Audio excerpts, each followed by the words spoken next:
Order. Floor leader. Before we proceed any further with the proceedings of this parliament, may I invite the Honorable MP Sheikh Abdul Wahab Pak to lead us in prayer, sir.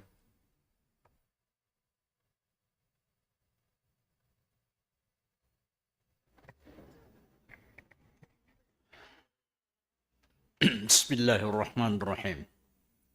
Allahumma salli wa sallim ala Sayyidina Muhammad wa ala alihi wa sahbihi ajma'in. Allahumma inna nas'aluka min kulli khair ma sa'alaka minhu nabiyyuka wa habibuka Muhammadin sallallahu alaihi wasallam wa nasta'idhu bika min kulli sharr ma sta'adhaka minhu nabiyyuka wa habibuka Muhammadin sallallahu alaihi wasallam. Allahumma la tada' lana dhanban fi hadzal maqam illa ghafarta wa la maridan illa shafaita ولا هما ولا غما إلا فرجت ولا دينا إلا قضيت ولا حاجة من حوائجنا في هذه الحياة إلا عندنا على قضاء يا رب العالمين.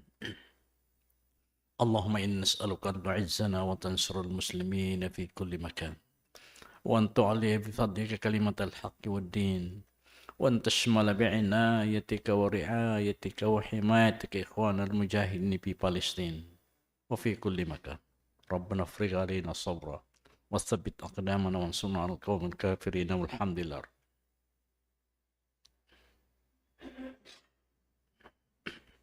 Mga kababayan, pambansang awit ng Pilipinas. Kayang magiliw, telas ng sinakanan, alam ng puso, sa titik mo'y buhay. Lupang hinirang, tuyag ka ng magiting, sa manlulupin, di ka pasisingil, sa nagagang tutok sa simoy at sa langit mong pagaw, ay hinatang tulad, awit sa pagkayang minamahal, ang isang ng matawad mo'y tagumpay na nag-iindig, ang bituin at araw niya kailan ang ay di magtitindig. Luman ang araw ng walhagit pagsinta, buhay langit sa piling mo. Ang inigaya ng partay mga amin, ang mamatay ng dahil sa'yo.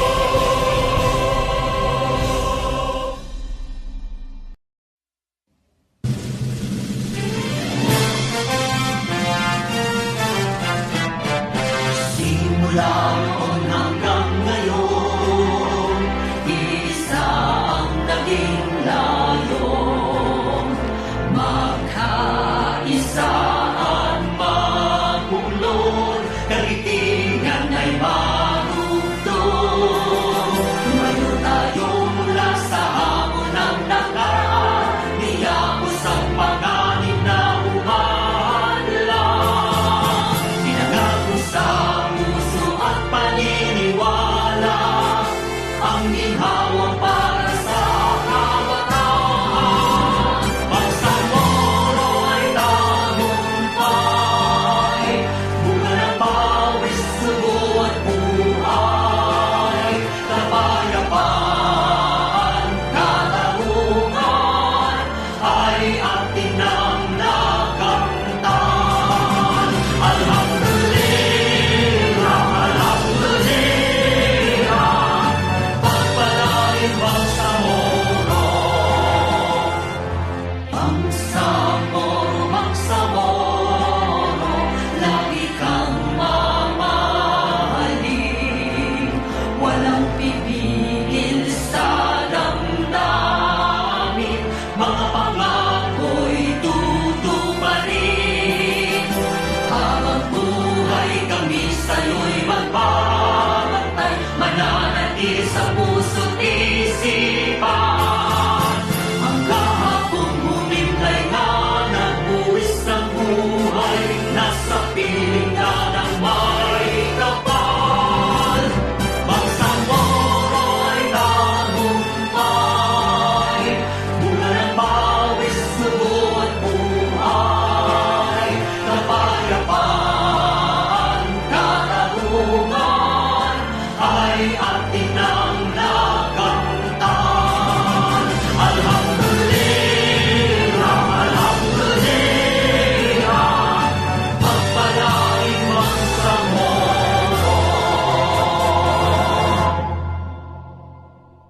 Please take your seats. Secretary General, please do the roll call.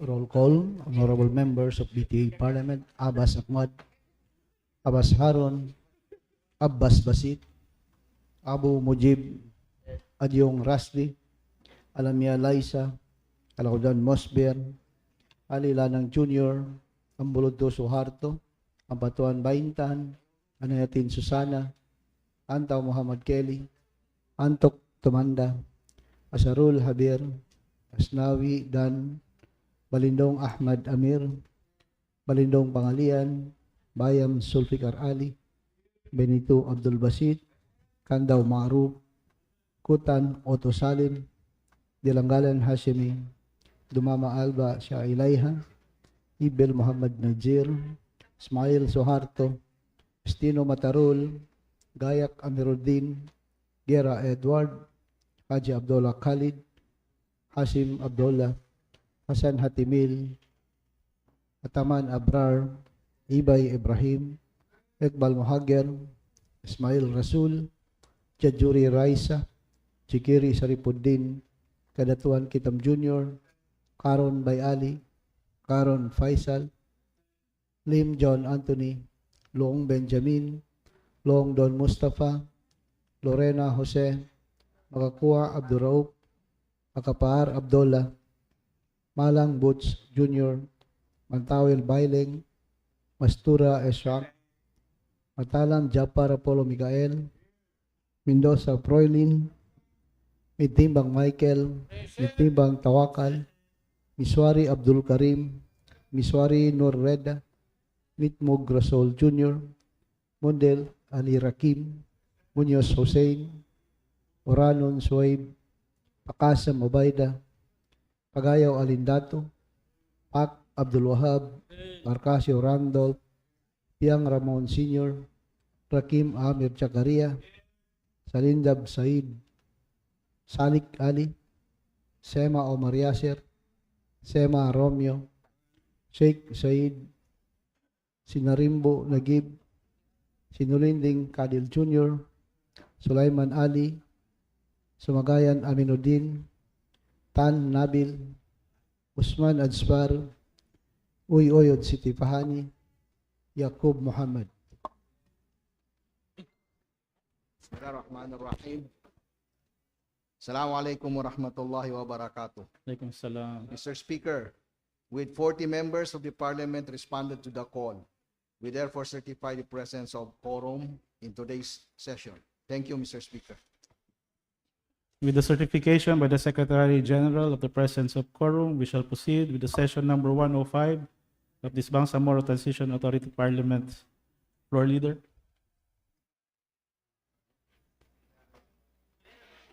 Microphone. Bismillahirrahmanirrahim. Assalamualaikum warahmatullahi wabarakatuh. Mr. Speaker, may I move to dispense the reading of the minutes of the previous session? There's motion to dispense with the full reading of the minutes of Journal number 17 of session dated June 23, 2025. Sessions, the same is duly seconded. The motion is approved. May I move, Mr. Speaker, to adopt the journal of the previous sessions? There's a motion to adopt the journal of previous session, the same being duly seconded. The motion is approved. Mr. Speaker, there being no one who has intimated to participate in the recognition, commendations, memorials, and messages and communications, we will now proceed to reference of business, bills on first reading.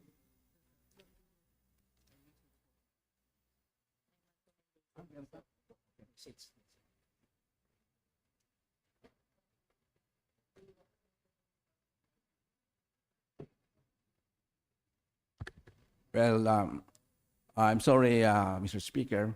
May I ask that MP Abdul Basit be need to be recognized? The Honorable Abdul Basit Benito, Member of Parliament, is recognized. Sir.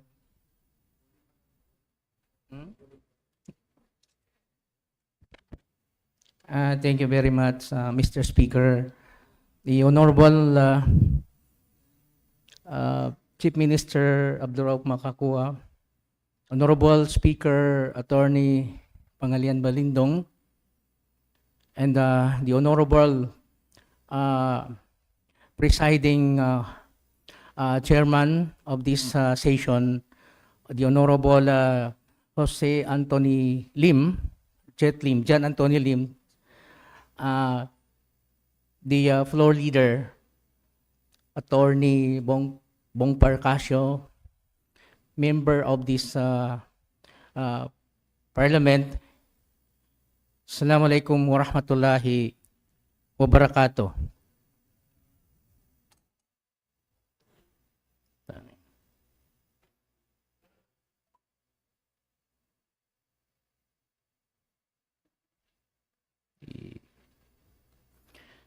Mr. Speaker, esteemed colleagues in this August Parliament, I rise today on a matter of personal and collective privilege.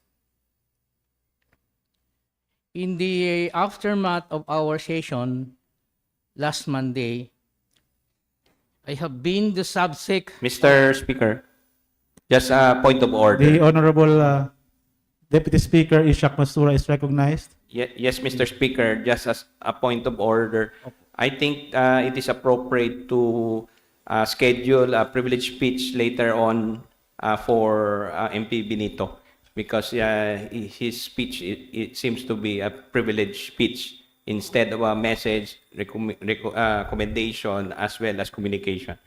With due apologies and with due respect to MP Benito, I think we have an appropriate time for that later after the order of business is read.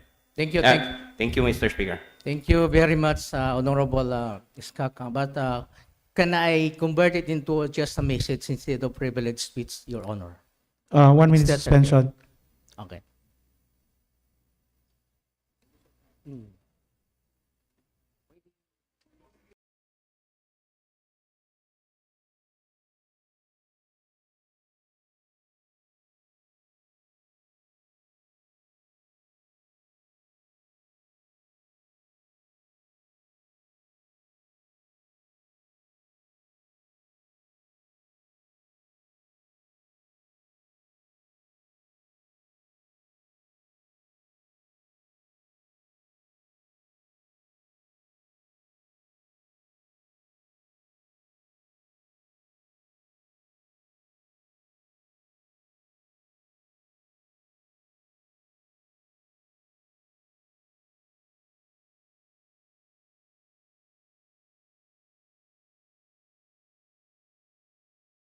Okay.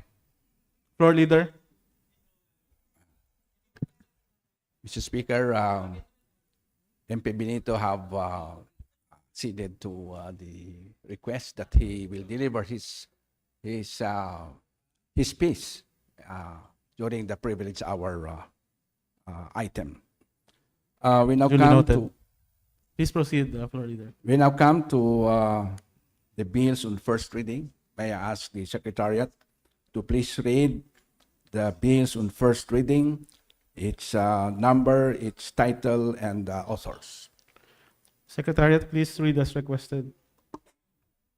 BTA Parliament Bill number 376 entitled An Act Establishing the Bangsamoro Enterprise Support Corporation.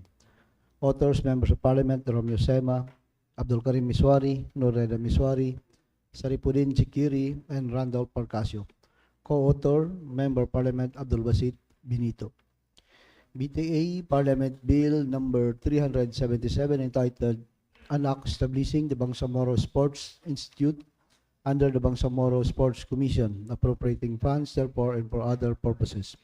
Authors, Members of Parliament Arindato Pagayaw, Kadel Sinulinding Jr., Muhammad Najir Ibil, and Alsmar Usman. Co-authors, Members of Parliament Tomanda Antuk, Kitam Kadatuan Jr., Maaruf Kandao, Abdul Basit Benito, Boots Malang, Nagib Sinarimbo, and Ibrahim Ibay.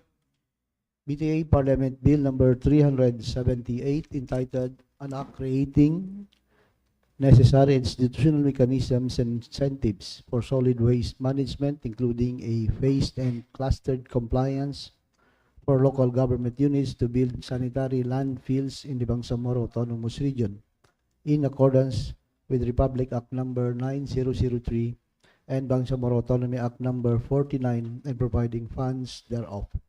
Author, Member of Parliament Aminuddin Sumagayan. Co-authors, Members of Parliament Rasdi Adyong, Ahmad Amir Balindong, Amir Zakaria Rakim, and Ali Rakim Munder.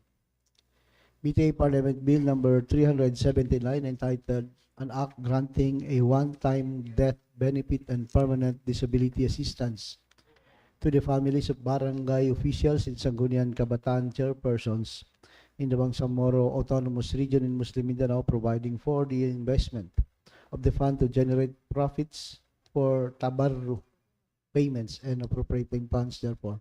Author, Member of Parliament Nagib Sinarimbo. Co-authors, Member of Parliament Mujib Abu, Tumanda Antok, Abdul Basit Benito, Maruf Kandaum, Ibrahim Ibay, Kitam Kadatuan Jr., Boots Malang, Michael Mintimbang, Nalindato Pagayaw, Rasdi Adyong, Suharto Bulutto, Bahintan ng Patuan, Sulfikar Ali Bayam, Haseme Dilanggalan, Don Mustafa Loong, Esak Mastura, Japar Apollo Mikael Matalam, Tawakal Mintimbang, Rasol Mitmug Jr., Ali Rakim Mondir, Siti Fahani Uyoyod, Randolph Parcasium, Amer Zakaria Rakim, Romeo Sema, Aminuddin Sumagayan, Nabil Tan, Saripudin Jikiri, and Kadil Sinulinding Jr. Mr. Speaker, now come to the resolutions. May I ask the Secretariat to please read proposed resolution number 715, its title and its authors. Secretariat, please read as requested. Proposed resolution number 715 entitled A Resolution Urging the Office of the Chief Minister to constitute a task force to immediately address the inadequate water supply systems in rural and underserved communities in the Bangsamoro Autonomous Region in Muslim Mindanao. Authors, Member of Parliament Bahintan ng Batuan, Rasol Mitu Jr., Don Mustafa Loong, and Rasul Ismail. Co-authors, Members of Parliament Liza Lamia, Suarto Bulutto, Siti Pahani Uy Oyod, Khalid Haji Abdullah, Tawakal Mintimbang, Japar Apollo Mikael Matalam, and Michael Mintimbang. Mr. Speaker, may I ask or move that this be referred, that proposed resolution 715 be referred to Committee on Public Works and Committee on Health. There's a motion to refer proposed resolution number 715. There being no objection, the motion is approved. Referred to Committee of Public Works as well as Committee on Health. Motion is approved. Mr. Speaker, may I ask the Secretariat to please read proposed resolution number 723, its title and its authors. Secretariat, please read as requested. Proposed resolution number 723 entitled A Resolution Encouraging the Production and Circulation of an Official Video of the Bangsamoro Hymn through the Bangsamoro Information Office in coordination with MBHTE and the Office of the Parliament Speaker. Author, Member of Parliament Bahintan ng Batuan, and Khalid Haji Abdullah. Co-authors, Member of Parliament Siti Pahani Uy Oyod, Liza Alamia, Suarto Bulutto, Don Mustafa Loong, Rasul Ismail, Rasol Mitmug Jr., Tawakal Mintimbang, Japar Apollo Mikael Matalam, and Michael Mintimbang. Mr. Speaker, may I move that this resolution number 723 be referred to the Committee on Basic, Higher, and Technical Education. There's a motion to refer proposed resolution number 723 to the Committee on Basic, Higher, and Technical Education. There being no objection, the same. Do I hear a second? The same being seconded, the motion is approved. Mr. Speaker, may I ask that proposed resolution 724 be read, its title and its author. Secretariat, please read as requested. Proposed resolution number 724 entitled, "A resolution calling on the government of the Dame to ensure the participation of Parliament officers in national Bangsamoro intergovernmental relations activities." Author, Member of Parliament Baintana Batuan. Co-authors, Members of Parliament Siti Bahani Uy Oyod, Khalid Abdullah, Liza Lamia, Suharto Ambuludto, Don Mustafa Loong, Rasul Ismail, Rasol Mitmug Jr., Tawakal Mitimbang, Japar Apollo Matalam, and Michael Mitimbang. I move that this resolution be referred to Committee on Finance, Budget, and Management. There's a motion to refer proposed resolution number 724 to the Committee on Finance, Budget, and Management. Hearing no objection.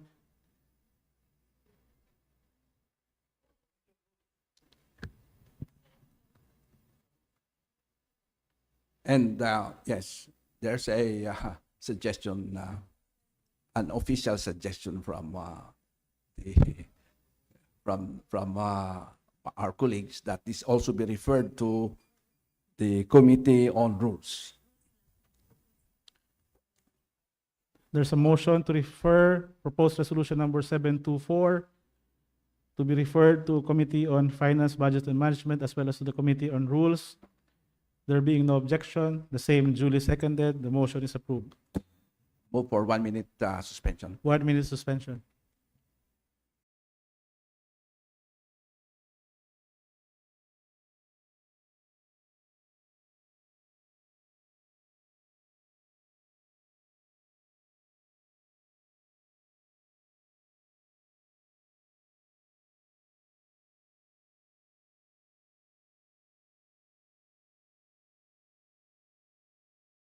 Resume. My apologies. you. Please proceed, Floor Leader. Thank you, Mr. Speaker. May I ask that proposed resolution number 734 be read, its title and its authors. 725, you mean? I'm sorry. Proposed resolution number 725. Secretariat, please read as requested. Proposed resolution number 725 entitled, "A resolution urging the Office of the Chief Minister to implement a policy for decentralized procurement by Bangsamoro ministries, offices, and agencies through their provincial and district offices to improve transparency, effectiveness, and efficiency in public service." Author, Member of Parliament Baintana Batuan. Co-authors, Members of Parliament Siti Pahani Uy Oyod, Khalid Abdullah, Liza Lamia, Suharto Ambuludto, Don Mustafa Loong, Rasul Ismail, Rasol Mitmug Jr., Tawakal Mitimbang, Japar Apollo Matalam, and Michael Mitimbang. Mr. Speaker, may I move to refer this to the Committee on Finance, Budget, and Management. There's a motion to refer proposed resolution number 725 to the Committee on Finance, Budget, and Management. Hearing no objection, the same duly seconded, the motion is approved. Mr. Speaker, may I move for the reading of proposed resolution number 34, including its title and its authors. Secretariat, please read as requested. Proposed resolution number 734 entitled, "A resolution urging the Ministry of Health, BARM, to strengthen response and preparedness measures for monkeypox in the Bangsamoro Autonomous Region in Muslim Mindanao." Author, Member of Parliament Hasim Edelangalan. Co-authors, Members of Parliament Kadil Sinulinding Jr., Suway Boranon, Muhammad Kelly Antao, Tawakal Mitimbang, Mujib Abu, Nabil Tan, John Anthony Lim, and Saripudin Jikiri. Mr. Speaker, may I move to refer this to the Committee on Health. There's a motion to refer proposed resolution number 734 to the Committee on Health. Hearing no objection, the same being duly seconded, the motion is approved. Mr. Speaker, may I ask the Secretariat to please read proposed resolution number 735. Secretariat. including its title and its authors. Secretariat, please read as requested. Proposed resolution number 735 entitled, "A resolution urging all ministries, offices, and agencies within the Bangsamoro Autonomous Region to strictly implement the prescribed revised dress code for government officials and employees. Authors, Members of Parliament Suharto Ismail, Shah Ilaiha Dumama Alba, Matarul Istino, and Amiruddin Gayak. Co-authors, Members of Parliament Aminuddin Sumagayan, Abdul Wahab Pak, Amer Zakaria Rakim, Masber Alaudin, Don Mustafa Long, Tawakal Mitimbang, Hatimil Hasan, Haber Asarul, Romeo Sema, Matarul Istino, and Kadil Sinulindig Jr. I move that this resolution number 735 be referred to Committee on Rules and Committee on Local Government. There's a motion to refer proposed resolution number 735 to the Committee on Rules as well as Committee on Local Governance. There being no objection and the same duly seconded, the motion is approved. Mr. Speaker, may I ask that the Secretariat read resolution number 738, including its title and its authors. Secretariat, please read as requested. Proposed resolution number 738 entitled Resolution Requesting the Honorable Chief Minister of the Rauf Makakua BTA Barm with the support of his cabinet, particularly the Ministry of Interior and Local Government, the Ministry of Public Works, and the Ministry of Finance and Budget and Management to appropriate funds for the construction of a stable and conducive municipal hall in each of the 8 municipalities of the Special Geographic Area BARM. Author, Member of Parliament Muhammad Kedi Antaw. Co-authors, Members of Parliament Tawakal Mitimbang, Mujib Abu, Suway Boranan, Masber Alaudin, Nagib Sinarimbo, Haron Abbas, Marop Kandao, Kadil Sinulining Jr., Chapar Apollo Mikael Matalam, Baintan ng Batuan, Suharto Ambuludto, Anindato Pagayaw, Ahmad Abbas, Rasul Ismail, Muhammad Yakub, Boots Malang, and Ali Sanik. I move that this resolution be referred to the Committee on Local Government, Committee on Public Works, and Committee on Finance, Budget, and Management. There's a motion to refer proposed resolution number 738 to the Committee on Local Government, Committee on Public Works, Committee on Finance, Budget, and Management. Hearing no objection, the same duly seconded, the motion is approved. I ask the Secretariat to read resolution number 739, its title and its authors. Secretariat, please read as requested.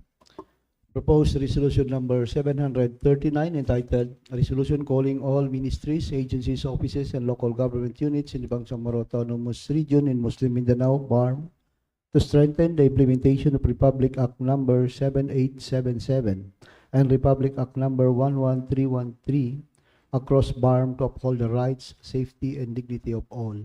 Author, Member of Parliament Amir Zakaria Rakim, Aminuddin Sumagayan, Rasdi Adyong, Ahmad Amir Balindong, and Ali Rakim Mondir. I move that this be referred to the Committee on Local Government. CLG. There's a motion to refer proposed resolution number 739 to the Committee on Local Government. Hearing no objection, the same duly seconded, the motion is approved.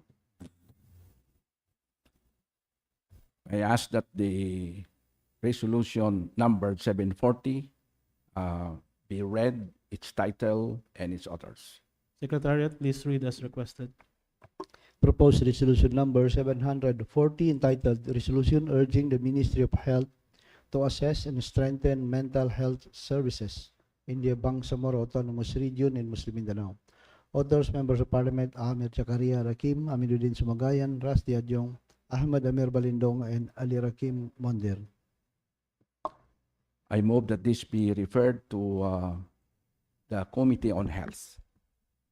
There's a motion to refer proposed resolution number 740 to the Committee on Health. Hearing no objection, the same being duly seconded, the motion is approved. Mr. Speaker, we now come to the bills on second reading. I ask that BTA Parliament Bill number 243 and Parliament Bill number 329, their titles and their authors be read by the Secretariat. Secretariat, please read as requested. BTA Parliament Bill number 243 entitled An Act Authorizing and Promoting Public-Private Partnerships in the Bangsamoro Autonomous Region in Muslim Mindanao, establishing the requirements, standards, and procedures thereof, therefore, and and other purposes. Author, Member of Parliament, Jafar Apollo Michael Matalam. Co-authors, Members of Parliament, Dan Asnawi, Abdul Karim Miswari, Michael Mitimbang, Eddie Ali, Nur Reda Miswari, Hatim El Hassan, Baintan Batuan, Al-Bakir, Chikiri, Basir Utu, Tawakal Mitimbang, Rasul Ismail, Faisal Karon, Den Martin Kahalan, Siti Pahani Uyoyod, Muslimin Jakilan, Basit Abbas, Ibrahim Ali, Ali Isalik, Muhammad Kelly Antao, Abdulaziz Aminuddin, Khalid Haji Abdullah, Susana Nayatin, Mujib Abu, Mosber Alaudin, Ahmad Abbas, Harun Abbas, Romeo Sema, Don Mustafa Loong, Hussein Munoz, and Benjamin Loong.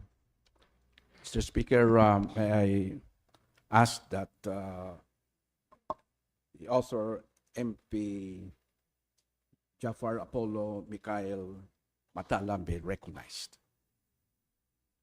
The Honorable Jafar Apollo Mikael L. Matalam, Member of Parliament, is recognized. Thank you very much, Mr. Speaker.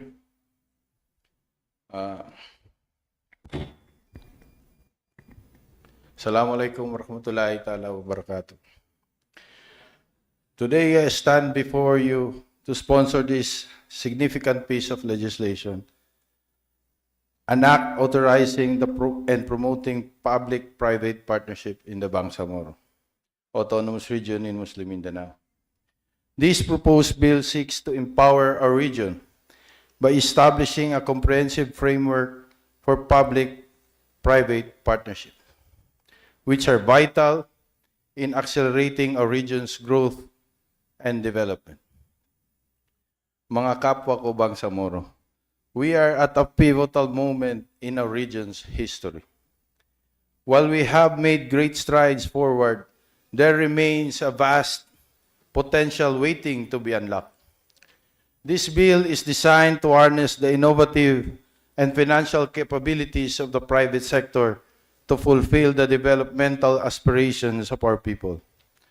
Sa pamamagitan ng batas na ito, we will create opportunities for sustainable growth, enhance service delivery, and improve the overall quality of life for all constituents.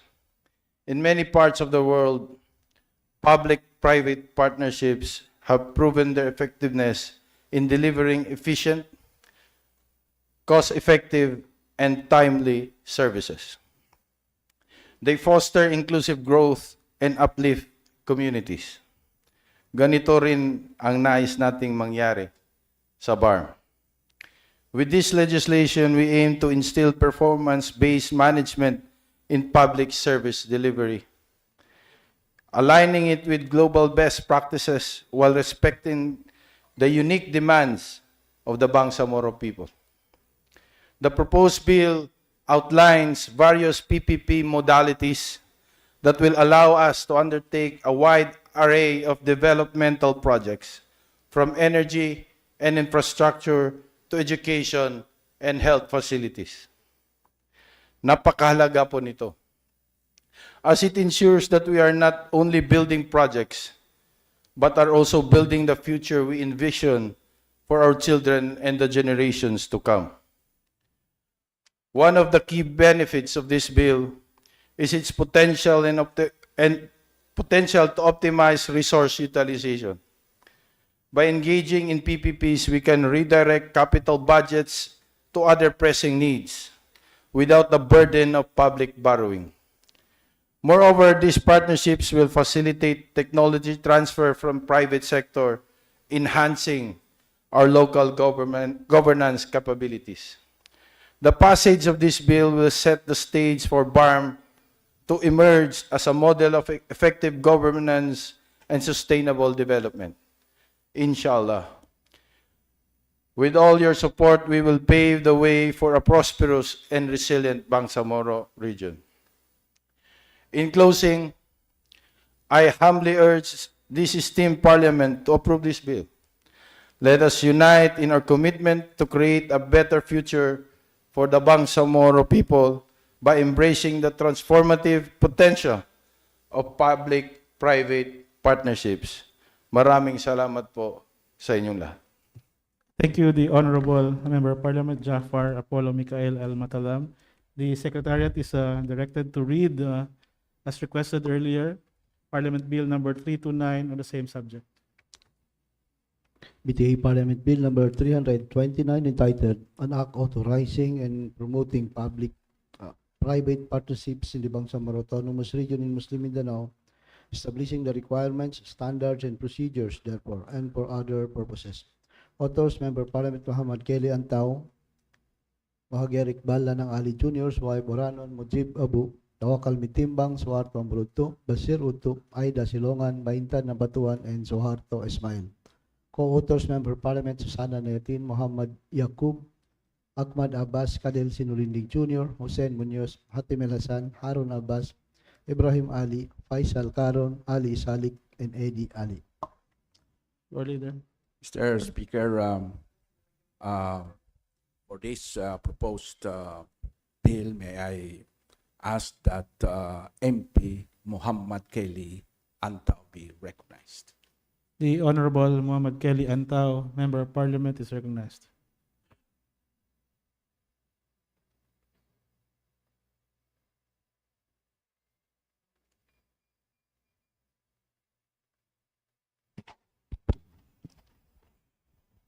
Thank you, Mr. Speaker. May respect and courtesy to our Chief Minister, Abdul Rauf Makakwa, to our Speaker, Attorney Pangalian Balindong, the Deputy Presiding Speaker, Speaker Lim, and other speakers, Deputy Speaker, Pro Leaders, my dear colleagues, Assalamualaikum warahmatullahi ta'ala wabarakatuh. Masaya po ako dahil ang kapatid ko, kasama kong MP, ay nabasa na niya ang lahat ng speech na gusto kong banggitin sa bulwagan ito. Dahil po ang bill na ito ay 329 pa, yun sa kanya ay Bill 343. So doon na. Ang hangarin ng bill na ito ay katulad din kami ng hangarin na ang Bangsamoro Parliament na ito ay makabuo ng bill na ito upang mapalakas natin ang development ng Bangsamoro. 3 page po ang speech ko pero hindi ko na babasahin. Dahil ang intent po ng bill na ito ay doon po sa lahat na nabanggit ni MP Matalam. At doon na ang aking gustong mangyari. Kung ano man kanyang hiniling sa bulwagan na ito, ay ganun din po ang aking hiniling na sana pagtulungan nating may pasa ang bill na ito. Maraming salamat po. Inshallah. 1 minute suspension.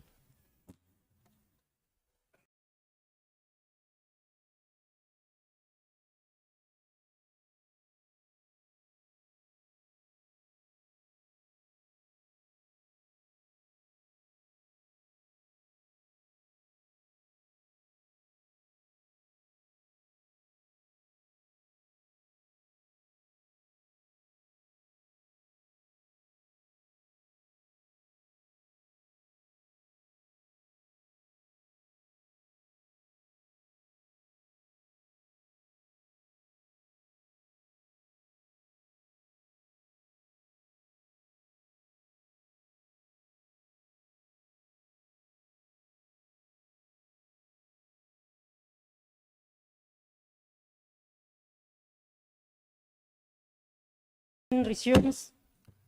Your Leader. Madam Speaker, may I ask the Secretariat to please read BTA Parliament Bill number 277.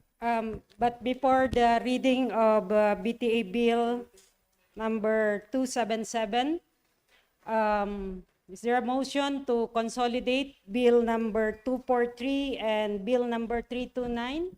Yes, Madam Speaker.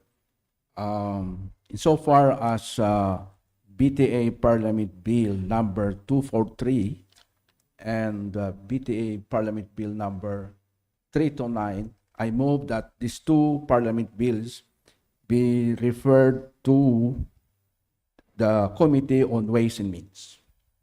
And they will be consolidated. There is a motion for the consolidation of BTA bills number 243 and 329 and refer to Committee on Ways and Means. Is there any second? Any objection? Hearing none, motion is approved. Floor leader? Yes, may I again reiterate that my request that the Secretariat please read BTA Parliament Bill number 277, its title and its authors. Secretariat, please read. BTA Parliament Bill number 277 entitled An Act Strengthening the Implementation of Republic Act number 11330, which converted the Naig Municipal Hospital into a 50-bed capacity hospital known as Dato Udin Sinsuat District Hospital in the municipality of Dato Udin Sinsuat, Maguindanao del Norte, appropriating funds therefore. Authors, Members of Parliament, Hasim Edilangalan, Amel Bahar Mawalil, Hamid Malik, Ubaida Pakasam, Suharto Ismail, Jamila Ramos, John Anthony Lim, Nabil Tan, and Proylen Mendoza. Co-authors, Members of Parliament, Ali Muntaha Babaw, Rasul Ismail, Tarhata Maglangit, Abdul Wahab Pak, Kadil Sinulinding Jr., Susana Nayatin, Len Martin Kahalan, Abdul Karim Miswari, Romeo Sema, Ali Sanki, Ali Salik, Basit Abbas, Hatim El Hasan, Ahmad Abbas, Harun Abbas, Said Salendab, Dan Asnawi, Eddie Ali, Ibrahim Ali, Said Sheikh, Abdulaziz Aminuddin, Don Mustafa Long, and Nabila Margarita Pangandaman. Madam Speaker, I ask that Deputy Speaker MP John Anthony I. Lim be recognized. Deputy Speaker John Anthony L. Lim is recognized. Thank you, Madam Speaker. The honorable members of Parliament, guests with us today, as well as those watching via FB Live. Assalamu alaikum. Good afternoon. In behalf of the principal author, Dr. Hashemi N. Dilangalan, Member of Parliament, who cannot be with us today as he is on an official mission, I will be reading his sponsorship speech for BTA Bill number 277. The Dato Odin Sinsuat District Hospital was established in 1990 as the Dinaig Municipal Hospital, which had a capacity of 10 beds. In the municipality of Dato Odin Sinsuat, Maguindanao del Norte, in 2019, Republic Act 11330 converted the Dinaig Municipal Hospital into a 50-bed district hospital known as the Dato Udin Sinsuat District Hospital. Under Republic Act 1130, the provincial government of Maguindanao shall continue to provide funding for the hospital, while the DOH shall support the capital outlay requirements of the said district hospital. However, the new district hospital has never fully received the budgetary support it needed to fully implement the upgrade provided under its charter.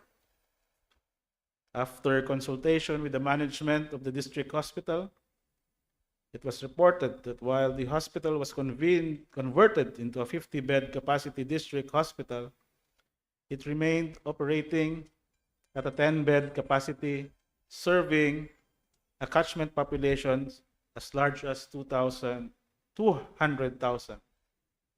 The lack of sufficient funding for the district hospital has apparent and serious consequences.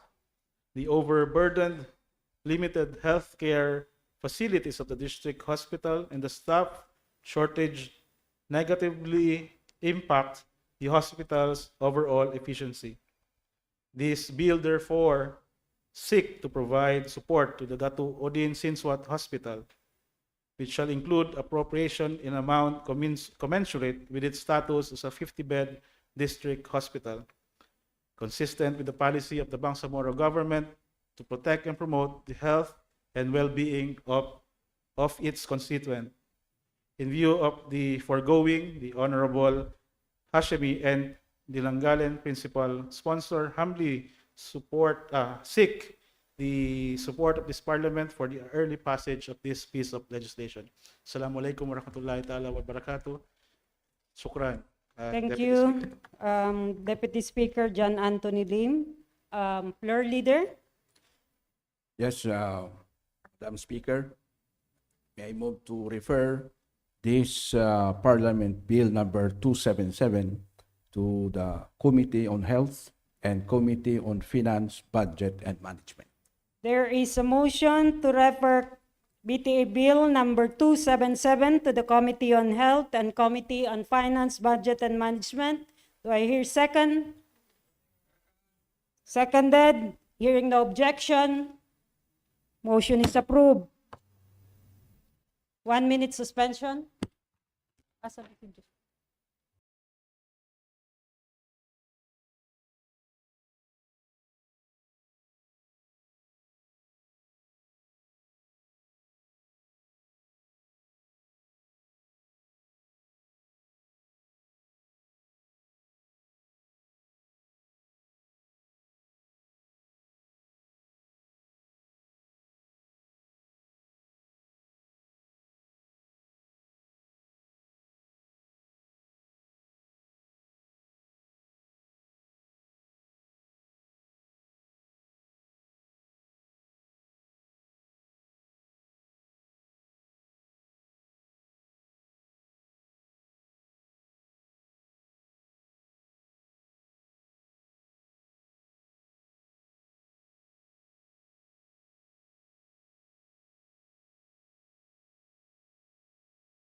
Resume.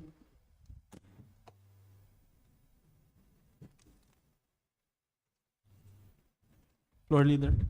Mr. Speaker, may I ask the Secretariat to please read BTA Parliament Bill number 355, its title, its author, and its co-authors. Secretariat, please read as requested. BTA Parliament Bill number 355 entitled An Act Establishing and Institutionalizing the Salamat Excellence Award for Leadership Program for the Bangsamoro Autonomous Region in Muslim Mindanao and appropriating funds therefore. Author, Member of Parliament Nagib Sinarimbo. Co-authors, Members of Parliament Abdullah Hasim, Romeo Sema, Rasdi Adyong, Ali Rakim Munder, Amer Jakaria Rakim, Comanda Antok, Kitam Kadatuan Jr., Maaruf Kandao, Dalwasit Benito, Alindato Pagayo, Ibrahim Ibay, Butz Malang, Muhammad Najir Ibil, Abrar Hataman, Mosber Alauden, Aminuddin Sumagayan, Ahmad Abbas, Uto Salem Kutan, John Anthony Lim, Haron Abbas, Proelen Mendoza, Tawakal Mitimbang, Sana Netin, Muhammad Kelly Antao, Ramon Piang Sr., Baileng Mantawil, Abdul Karim Iswari, Mahagyar Iqbal, Kanil Sinulinding Jr., Faisal Karon, Ali Salik, Mataro Listino, Nur Reda Miswari, by Ali Karon, and Don Mustafa Noong. Speaker, may I ask that MP Nagib G. Sinarimbo be recognized. The Honorable Nagib Sinarimbo is recognized.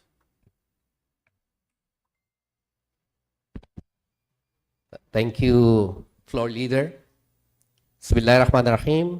Assalamualaikum warahmatullahi wabarakatuh.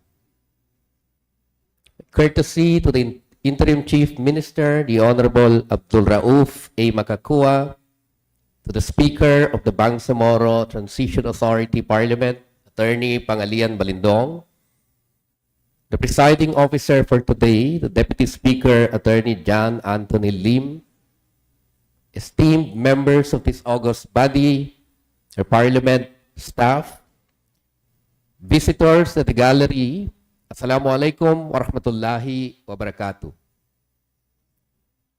It is both a solemn duty and a profound sense of hope that I stand before you today to sponsor a measure that seeks not merely to recognize excellence, but to fundamentally redefine the very nature of leadership in our beloved Bangsamoro.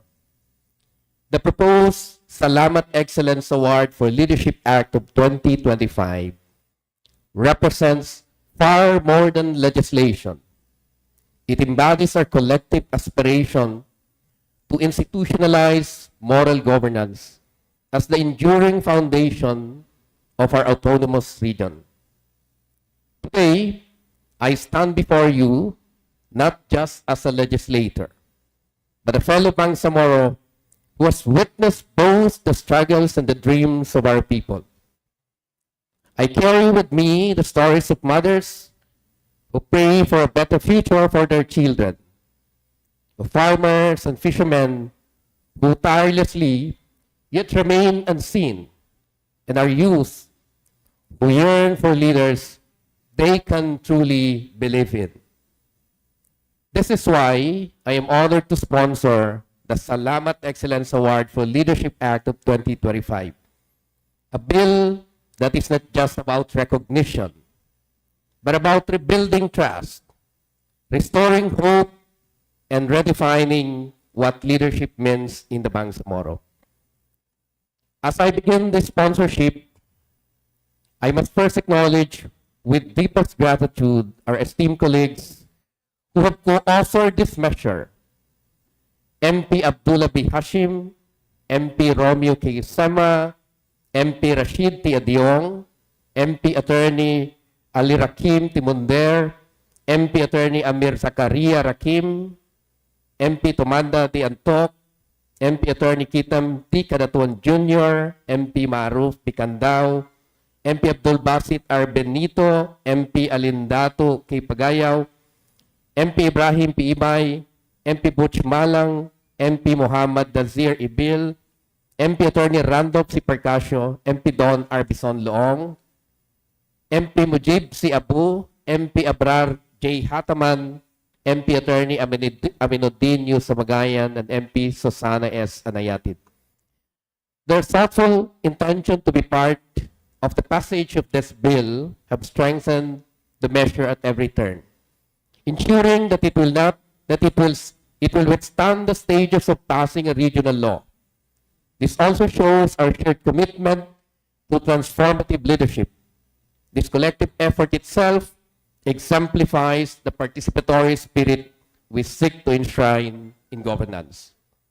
In the heart of the Bangsamoro, where history whispers of struggle and triumph, where the land itself bears witness to the resilience of its people, there emerges a vision not merely of governance, but of leadership that transforms.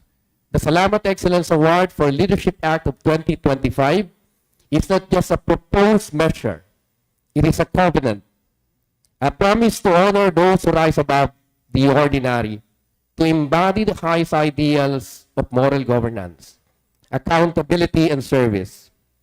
This is a call to recognize the leaders who do not merely govern, but inspire. Leadership, in its truest form, is not about power. It is about stewardship.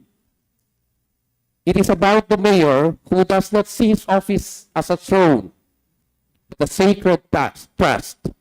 It is about the governor who does not rule from a distance, but walks among her people, listening to their struggles, sharing in their hopes, The SEAL Award seeks these rare individuals who lead not for accolades, but for the enduring betterment of their communities.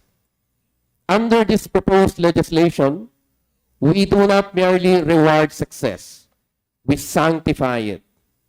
We honor those who uphold accountable leadership, leaders who do not hide behind the bureaucracy, but stand in the light of transparency, who weigh every decision not for political convenience, but by moral consequence. We celebrate participatory leadership, leaders who do not debate, but dialogue, who understand that true progress is not imposed from above, but built from the collective wisdom of the people. And we revere service-oriented leadership, leaders who measure their worth not in speeches given, but in lives uplifted, in services delivered, in justice made tangible for the poorest among us. At its heart, this legislation serves as a living tribute to the late Amirul Mujahideen, the late Sheikh Salamat Hashim, whose leadership illuminated the path of moral governance during our people's most trying times. By naming this award in his honor, we do more than memorialize. We actively perpetuate his legacy by embedding his ideals into the institutional fabric of our governance system. The SEAL program will ensure that future generations of leaders remain guided by the same uncompromising commitment to integrity that defined Sheikh Salamat's exemplary life. My dear colleagues, this is no ceremonial honor. The SEAL Award is earned through merit, tested through scrutiny, and proven through impact. Nominees must pass 3 exacting levels of assessment, documentary review, on-site validation, and a final interview before a selection committee composed of the most distinguished minds in governance, the academia, and civil society. Only those who emerge with the highest marks, who prove not only competence but character, will bear the distinction of this award. The first level of assessment, conducted by the Technical Working Group, ensures that candidates meet the basic eligibility criteria and submit complete, compliant documentation.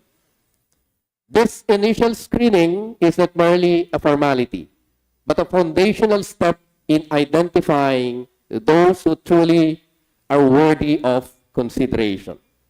The second level, undertaken by the validation team, involves rigorous on-site verification, where the authenticity of a leader's accomplishments is scrutinized through interviews with stakeholders and community members. This phase separates those who merely claim excellence from those who have truly earned it. Finally, the third level of assessment, conducted by the esteemed selection committee, is where the most exceptional leaders are called to articulate their vision, their philosophy, and their unwavering commitment to the principles of moral governance. It is here, in this crucible of deliberation, that the most outstanding leader is chosen, not by favor, but by the unassailable weight of their deeds and the clarity of their purpose. Beyond the award itself, this act establishes the SEAL Endowment Fund, a 150 million trust managed under a Sharia-compliant principle, ensuring that the legacy of exemplary leadership is not fleeting, but perpetual. Its return will sustain future awards, creating a cycle where today's excellence funds tomorrow's inspiration. The Bangsamoro Treasury Office, as the trustee of this fund, will ensure that its investments align with the ethical and moral foundation of Islamic finance, guaranteeing that the wealth generated is both prosperous and pure. The incentives drawn from this fund are not mere gifts. They are investments in the future.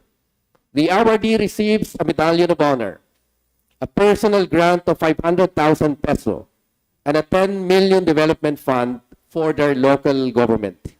Resources that will crystallize further progress, ensuring that the impact of their leadership extends far beyond their tenure.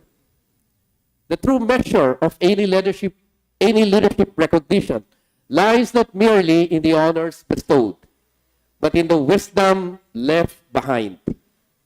The SEAL Act understands this profound truth, that the most enduring tribute we can pay to exceptional leaders is to transform their lived experience into teachable moments, their governance into guiding principles, their moral courage into a curriculum of virtue. Across the hallowed halls of Bangsamoro academic institutions, as proposed, a quiet revolution in leadership and in education will take root.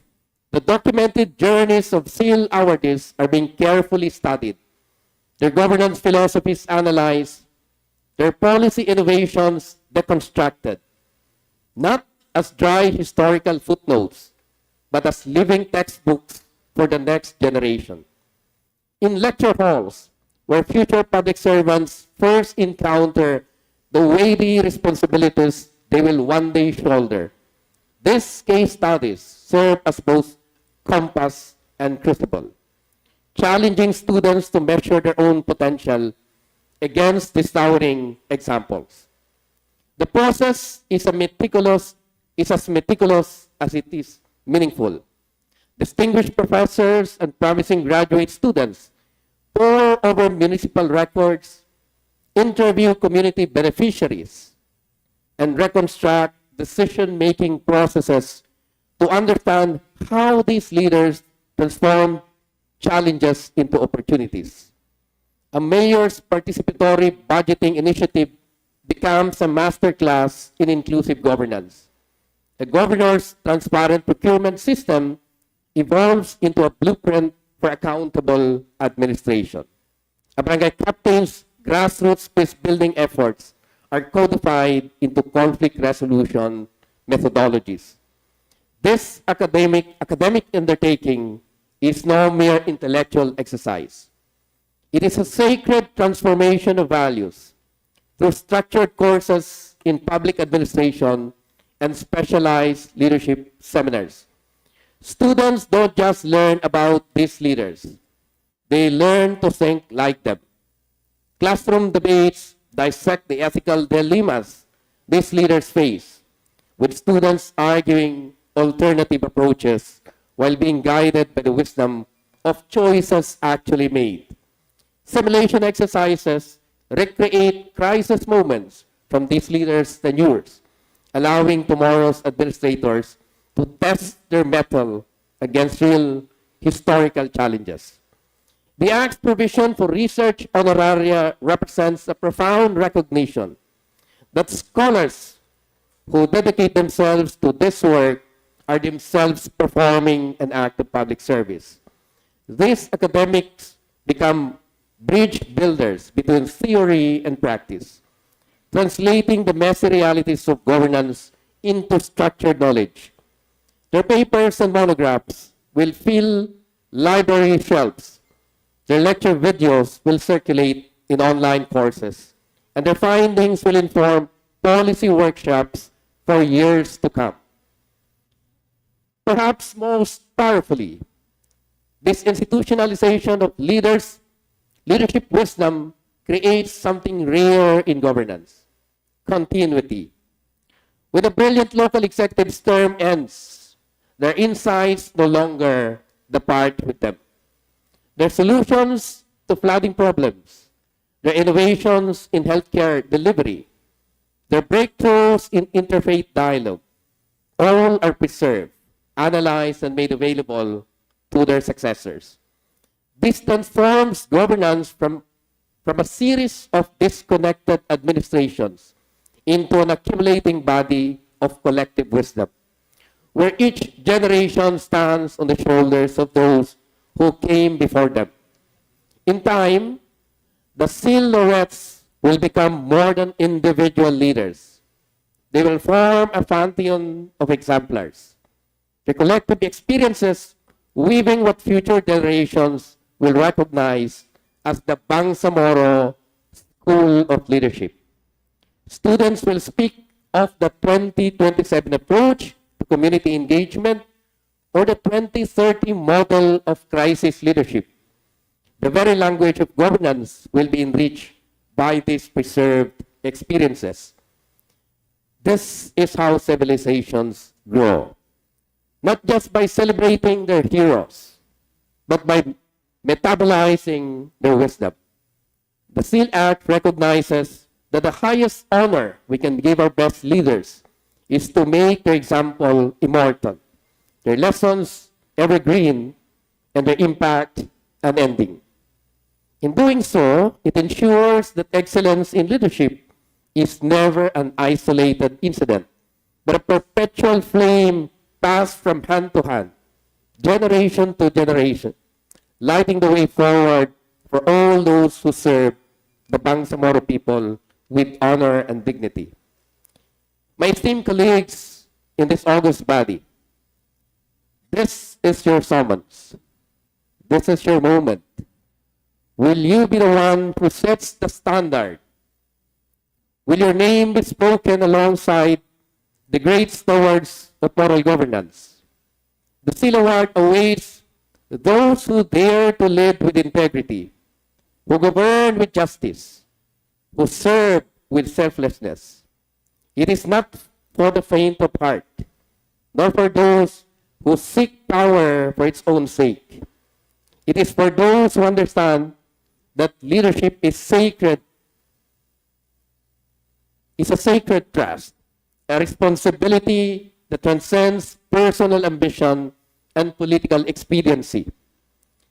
Let us make this act a just law.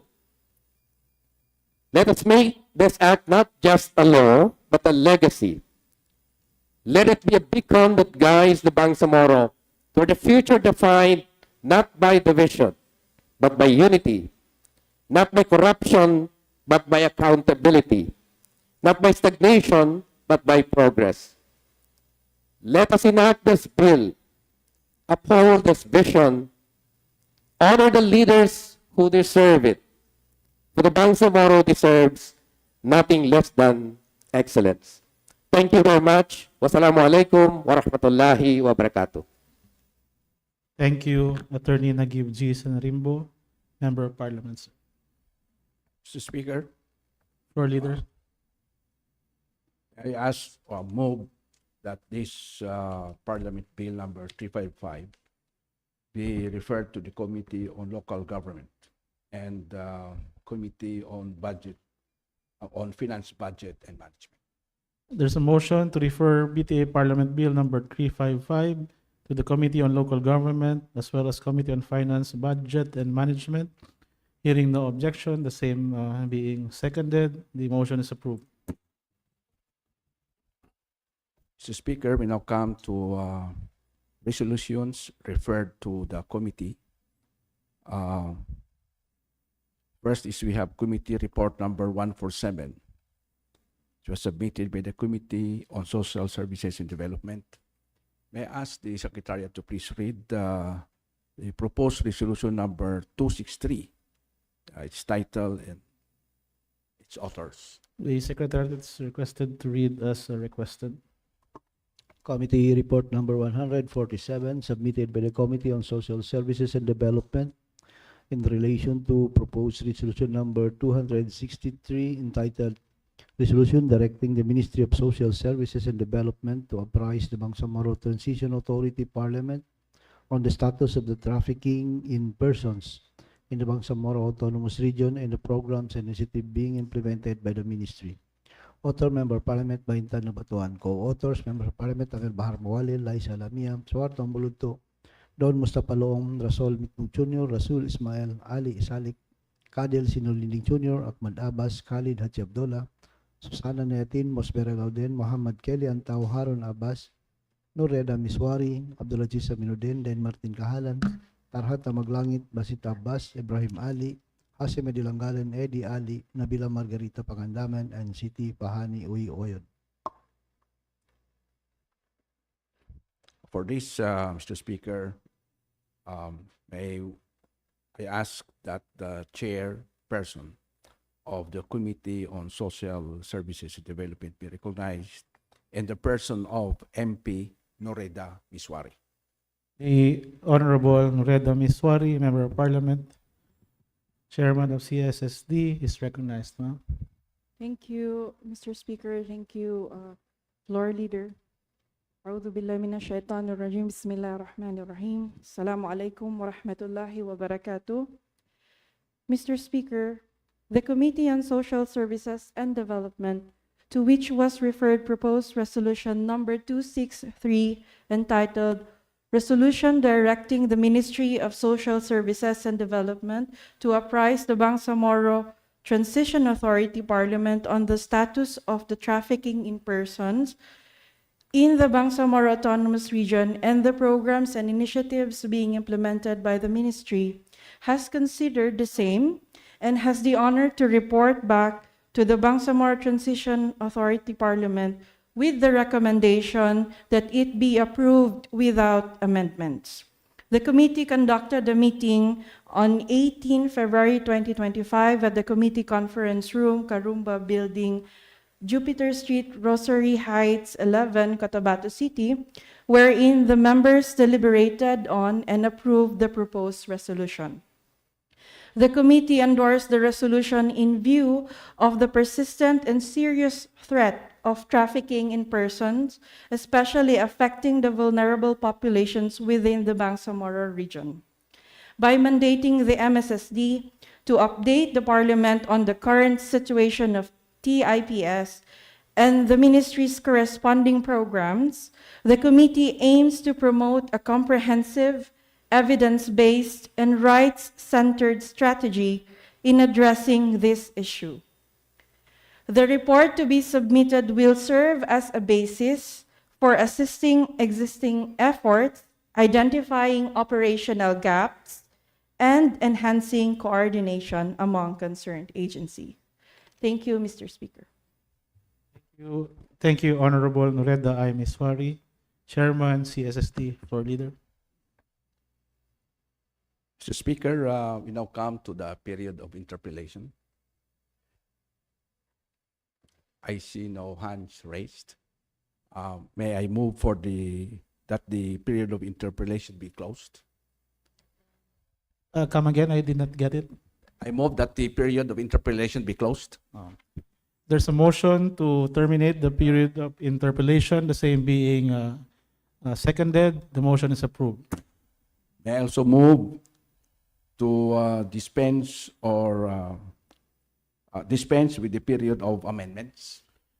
There's a motion to dispense with the period of amendment. Hearing no objection, the same being duly seconded, the motion is approved. Mr. Speaker, may I move for the approval? May I move that proposed resolution number 263 be approved? There's a motion to approve proposed resolution number 263. Hearing no objection, the same duly seconded, the motion is approved.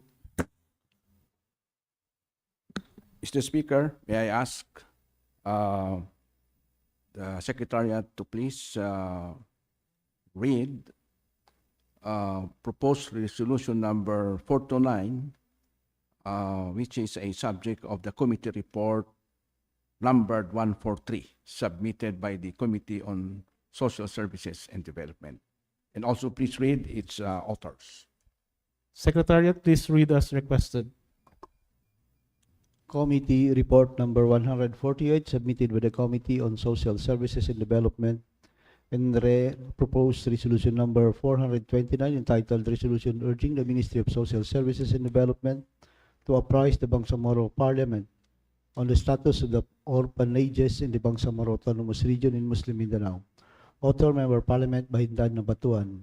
Co-authors, Members of Parliament Liza Lamia, Amil Bahar Mawalil, Suarto Ambuluto, Don Mustafa Loong, Rasol Mitmug Jr., Rasul Ismail, Tawakal Mitimbang, Japar Apollo Mikael Matala, Michael Mitimbang, Titi Pahani, Uy Oyod, Khalid Haji Abdullah, Basir Uto, Randol Parcasio, Ibrahim Ali, Harun Abbas, Eddie Ali, Susana Neatin, Mosbera Lauden, Hasim Edilangalen, Tarhata Maglangit, Hamid Malik, Kadil Sinolining Jr., Benjamin Loong, Hussein Munoz, Romeo Sema, Abdulaziz Aminuddin, Ahmad Abbas, Hatimil Hasan, Muhagar Iqbal, Muhammad Kelly Antaw, Ali Salik, Proelen Mendoza, Nurreda Miswari, Jamila Ramos, and Nabila Margarita Pangandaman. Mr. Speaker, may I ask that we recognize again the chair of the Committee on Social Services and Development in the person of the Honorable MP Norida Biswari. The Honorable Nureda I. Miswari, Member of Parliament, Chairperson, CSSD, is recognized. No? Thank you, Mr. Speaker. Bismillahirrahmanirrahim. Mr. Speaker, the Committee on Social Services and Development, to which was referred proposed resolution number 429, entitled Resolution Urging the Ministry of Social Services and Development to apprise the Bangsamoro Parliament on the status of the orphanages in the Bangsamoro Autonomous Region in Muslim Mindanao, has considered the same and has the honor to report it back to the Bangsamoro Transition Authority Parliament with the recommendation that it be approved without amendments. The committee conducted a meeting on 18 February 2025 at the Committee Conference Room, Karumba Building, Jupiter Street, Rosario Heights, 11, Cotabato City, wherein the members deliberated on and approved the proposed resolution. The committee approved this resolution in recognition of the critical need to obtain updated and comprehensive information on the condition and operations of orphanage centers within the BARM. The status report from the MSSD is necessary to ensure that these institutions are compliant with regional standards of care, to identify gaps in service delivery, and to guide the formulation of responsive policies and programs for the protection and welfare of orphaned and vulnerable children in the region. Through this resolution, the committee aims to promote transparency, strengthen institutional support, and reaffirm the Parliament's commitment to upholding the rights and dignity of all children under the care of social institutions. Thank you, Mr. Chair. Mr. Speaker.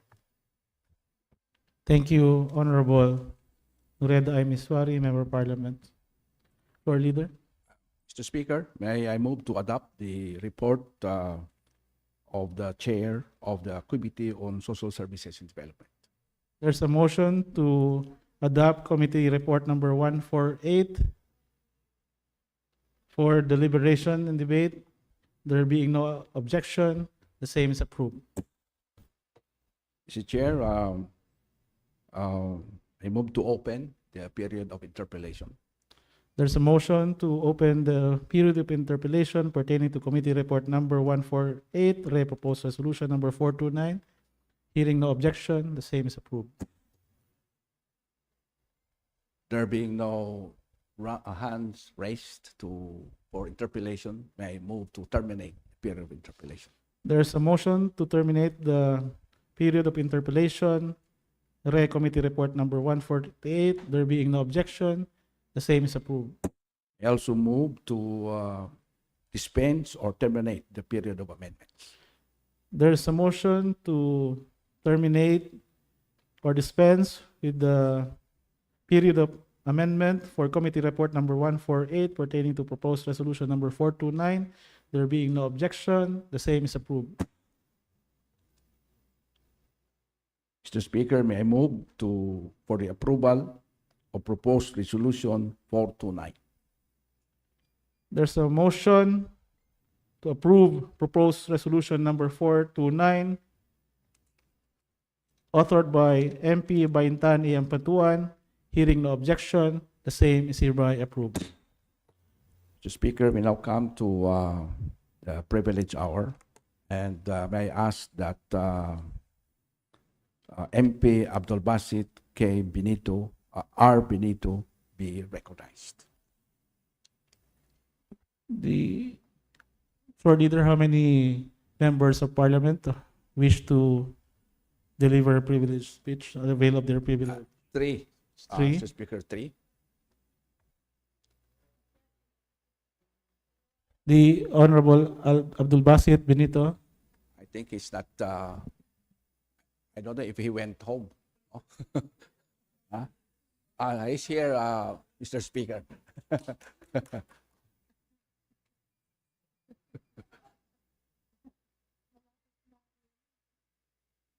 The Honorable Abdul Basit Benito, Member of Parliament, is recognized.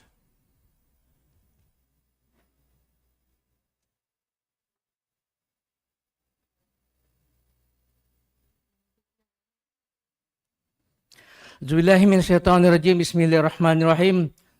Nahmaduhu wa nusallimu ala rasulil karim wa ba'd. Assalamualaikum warahmatullahi wabarakatuh. Mr. Speaker, esteemed colleagues in this August Parliament, I rise today on a matter of personal and collective privilege. In the aftermath of our session last Monday, I have been the subject of relentless attacks on social media, criticized, maligned, and even slandered for my yes vote in support of the motion made by Honorable Member of the Parliament Zulfikar Bayam to return the reapportioning bill to the Joint Committee on Amendments and the Committee on Local Government before it is deliberated in the plenary. Mr. Speaker, I stand before you not to defend myself against every insult hurried my way, but to assert the truth behind my decision in the principles that guided it. Let me state clearly, my vote was grounded on due process, legislative prudence, and the urgent need for broader consultation. That week, Mr. Speaker, from Monday to Thursday, our Parliament failed to conduct session due to the lack of quorum. While we continued to receive our salaries, we failed to carry out our duties to the Bangsamoro people. This situation was both embarrassing and acceptable. Recognizing this, several of our colleagues made efforts to reach out to members who were within the Parliament compound. One of them was our esteemed Senior Minister, Ustad Muhammad Suaib Yaqub, who agreed to attend the session on the clear condition that no bill or resolution would be passed. Sabi niya, huwag kayong papasa ng resolution na yan kasi maraming hindi gusto. At huwag din tayong mag-pass ng redistricting bill kasi marami din daw ayaw. Di ba?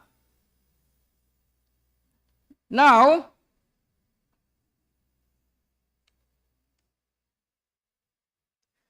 I upheld that agreement, Mr. Speaker. Pinanindigan ko po yun. I believe it was a wise and ethical decision that allowed us to reopen space for our further public discourse, especially in the light of protests by residents of Kapay, Lanao del Sur, and the opposition raised by youth sector and civil society groups. Meron pong nag-rally dito sa labas natin. So, hindi pa natin pwedeng i-consider yon? Meron ding nagprotesta sa labas ng compound, hindi lang sila pinapasok. Sabi ko, kung alam ko lang na may magra-rally, bakit hindi sila pinapasok dito? At kausapin natin sila. Napakalungkot na mga kasama natin sila ngayon, mga kasama natin noon sa pagrarally, ngayon tayo naman ang subject ng rally at pinoprotestahan. Furthermore, new official data from the Philippine Statistic Authority, signed by the President Ferdinand Marcos Jr., was recently released. This data includes updated population figures across the BRMM, making it a vital input for any responsible discussion on legislative reapportionment. These were the reason for my yes vote. I acted with integrity and good faith and in line with my conscience. Ayaw po nating matulad noon. Nagbasa kayo, with your respect, ng division ng ilang mga municipality dito sa Maguindanao del Sur at Maguindanao del Norte. At the end of the day, it was declared unconstitutional by the Supreme Court. Gusto ba nating gawin yon kay Chief Minister? Palagay ko, hindi po ako papayag na maulit po yon. So kailangan lahat ng batas na ipapasa natin dito, sigurado tayo hindi tayo mapapahiya.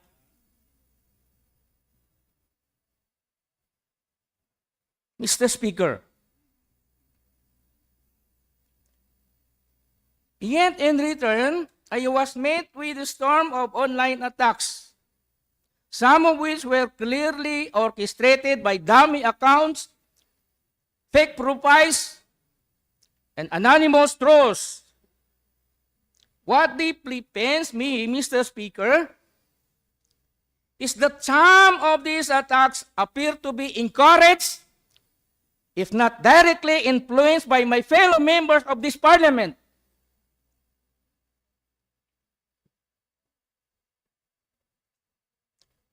And what is even more disturbing, Mr. Speaker, is that these attacks have gone beyond political disagreement.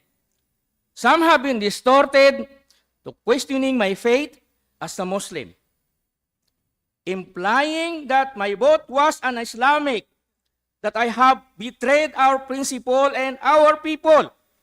Mr. Speaker, this is deeply offensive. Meron na mga post na muparikul jama ako, hindi ako naniniwala sa Amirul Mujahideen, pero few weeks ago, I was denied. Kahit anong sabihin ko na namin na may MILF kami. Hindi kayo nominee ng MILF. Hindi kayo nominee doon sa 41 dahil nominee kayo ng government. At ngayon, binabaliktad po ang sitwasyon. Hindi daw kami naniniwala sa Amirul Mujahideen dahil iba po ang binoto namin. Tandaan po natin, ang binoto ko po ay ibalik po yung bill na yon sa Committee on Amendments at saka Committee on Local Government para mapag-usapan at magkaroon ng mga revision. Inuulit ko po para ma-integrate, masali po yung mga proposals ng iba nating mga kababayan na meron silang, hindi po yon pagpigil kasi ang pagkakaalam ko, kaya po tayo na appoint, kasama po ko doon, dahil ang isa sa marching order sa atin ay ipasa itong bill na ito na reapportionment. Nagkaroon tayo ng debate sa Maynila kahit ayaw ng ating mga kapatid na MNLF, subalit nakaya po natin na ituloy itong bill na ito dahil ito ay ating deliverables. Nanumpa tayo na gawin natin yon sa harap mismo ng mga staff ni Lagdameo. Di ba? Na pag-uwi natin dito, ipasa natin yun. Nagkaroon ng problema. Nagkaroon ng delay. Kaya, humantong sa ganito. Pero hindi po ibig sabihin na hindi natin ipapasa yun. Yung lang po, ibalik lang po natin sa committee. Let me remind my colleagues in this Parliament and the public Only Allah subhanahu wa ta'ala knows what is in our heart. No one, no politician, no Facebook post, no anonymous commenter has the right to judge another person's fate. I serve the Bangsamoro not as an appointed MP, but also a Muslim guided by my moral and spiritual principles. This is not merely an attack on my politics. This is character assassination. And worse, it reflects a dangerous culture of toxicity and weaponized misinformation. Few weeks ago, I delivered a privileged speech in this very hall, warning about the spread of fake news, online harassment, and the use of fake accounts to destroy reputation. Sadly, Mr. Speaker, my warning seems to have fallen on deaf ears. Today, I renew that call and make these urgent appeals. 1. Let us urge the BARM Information and Communication Office to develop a robust, transparent, and community-based campaign against disinformation and online abuse.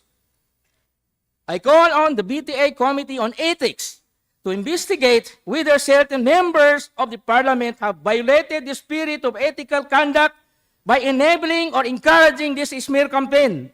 Huwag po sana natin gawing ang issue dito para makakuha tayo ng viewers. Huwag natin gamitin ang issue para magpadami tayo ng viewers. Kung mag-vlog tayo, sana ibang issue.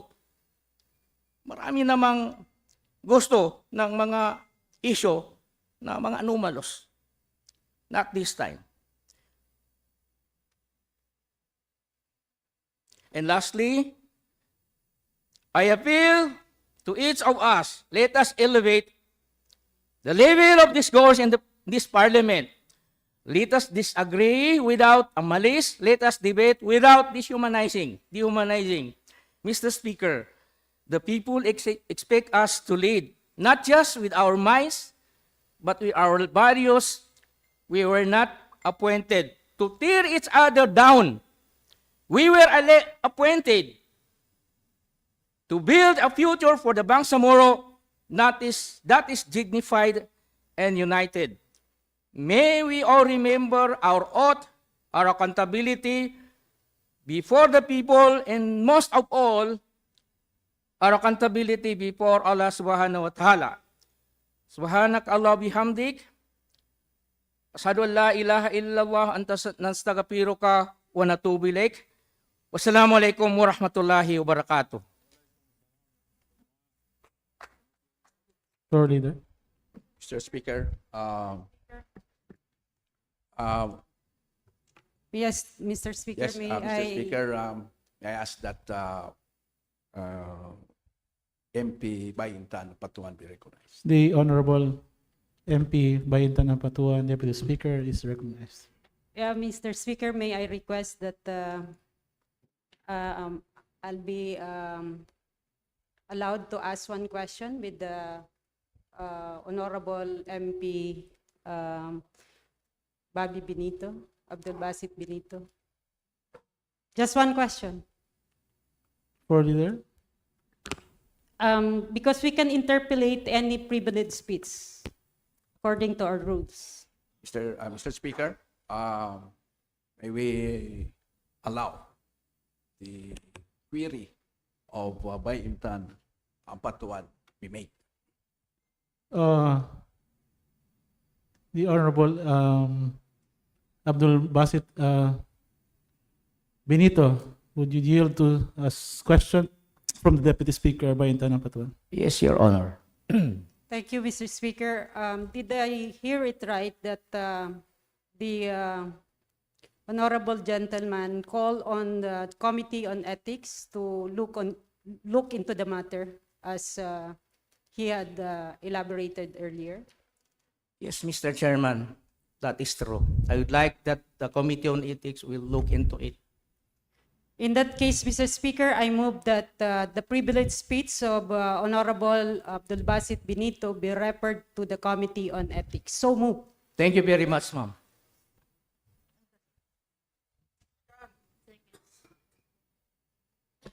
Mr. Speaker, there is a motion by the Honorable MP Baintan Patuan to refer the privileged speech of MP Abdul Basit Benito to the Committee on Rules.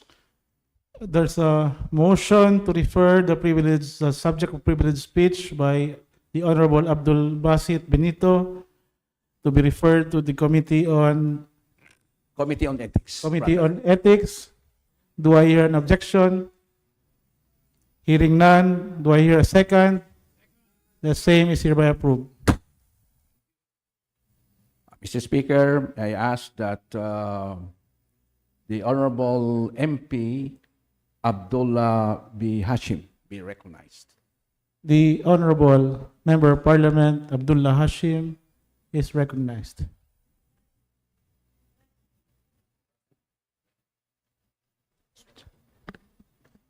It seems that MP Abdul Hashim is not around. Mr. Speaker, I'm constrained to do this. 1 minute suspension.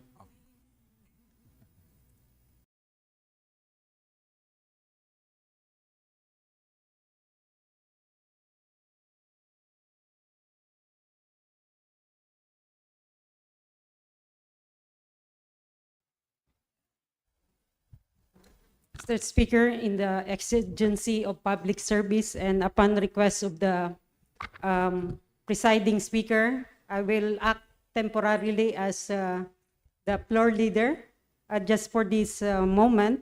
And we will recognize now the deputy floor leader, Randolph Parcasio, to deliver his privileged speech. The manifestation of Deputy Speaker is in order since according to our rules, the deputy speakers can assume other roles as directed by the Speaker or as permitted by the rules. The Honorable Randolph Parcasio, Member of Parliament, is recognized. Thank you, Mr. Speaker. A'udhu billahi minash shaitanir rajim. Bismillahirrahmanirrahim. Alhamdulillah Rabbil Alamin.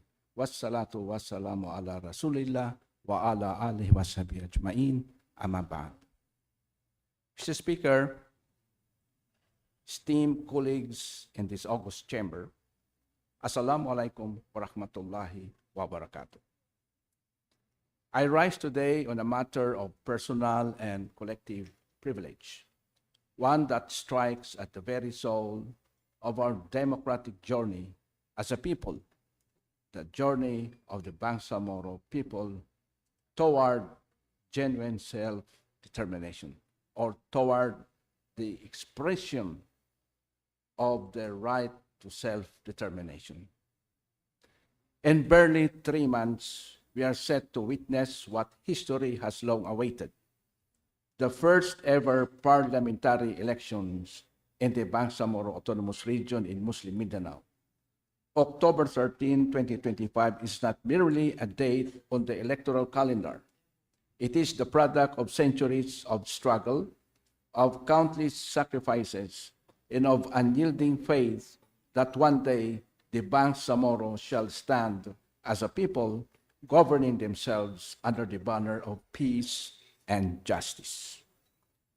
But, Mr. Speaker, while this milestone promises a new dawn, it is also clouded by questions we cannot or must not ignore.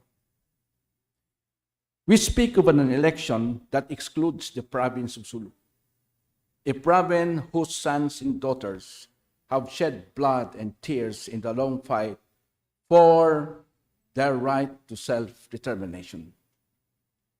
The COMELEC, by Minute Resolution number 250738, dated June 17 of this year, has moved forward to conduct elections for only 73 seats, leaving the 7 seats previously allocated to Sulu in limbo. This exclusion is not a mere technicality. It is a wound to the very essence of representation. How can we call this election democratic if an entire province is silenced? Moreover, Section 11, Article 7 of the Bangsamoro Organic Law clearly provides that members of the Parliament shall serve in full 3-year term. Yet those who will emerge from the forthcoming October elections will not enjoy that full mandate. Does this not open the door to uncertainty? Will this parliament, this very parliament, be petitioned to extend its own life because of an incomplete term? Are we, in effect, laying the foundation for instability even before the new parliament is born? And what of the sectoral representatives? The Bangsamoro Electoral Code mandates clearly guidelines for their certification, but today we remain in the dark, awaiting clarification, waiting for COMELEC to finalize the rules that will determine whether our youth, our women, our indigenous peoples in our settler communities will have the right seats at the table. Mr. Speaker, this is not a trivial concern. It is the heart of what this parliament will be after October 2025. Will it be a parliament truly reflective of the Bangsamoro peoples in all its diversity? Will it be a parliament that gives voice to the youth who carry the promises of renewal? Will it be a parliament that honors the sacrifices of our women who have borne the weight of conflict and the hope of reconciliation? Will it be a parliament that uplifts our indigenous, non-more indigenous peoples, or brothers and sisters whose identity has too long been overlooked? Will it be a parliament that embraces our settler communities whose lives are now inseparable from the future of this land? Or will it be a parliament born out of expediency, partial, exclusionary, and compromised? Mr. Speaker, legitimacy cannot be rushed. Democracy cannot be genuine if it is incomplete. We must not confuse the mere holding of elections with the fulfillment of the Bangsamoro people's dream. The people fought, bled, and sacrificed for a parliament that would be just, inclusive, and representative of every community. If there are legal obstacles, then let us craft the necessary remedies. If there are administrative gaps, let us bridge them now with resolve. If there are security concerns, let us confront them with unity and not hesitation. We must not allow history to say that this parliament failed to safeguard the very principles for which it was created.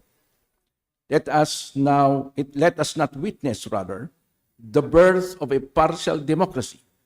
Let us not reduce this momentous occasion into a hollow formality. Rather, let this parliament rise to the call of history.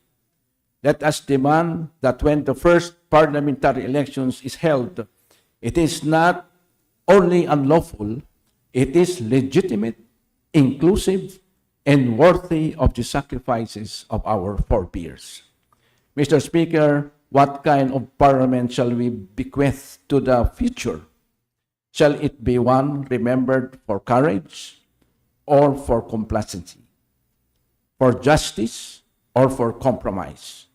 For unity or for silence?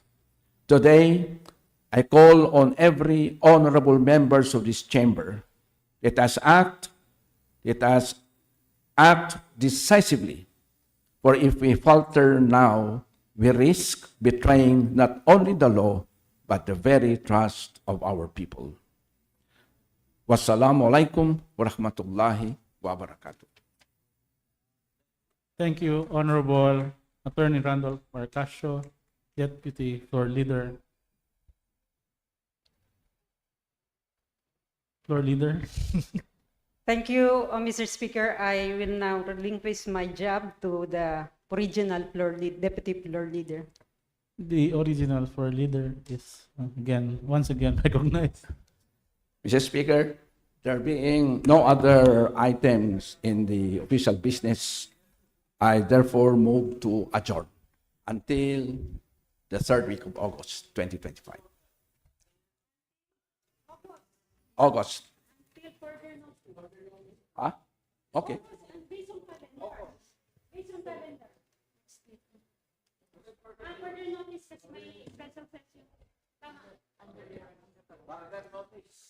Right. I move to adjourn this session until further notice. There is a motion to adjourn this session until further notice. The motion is approved.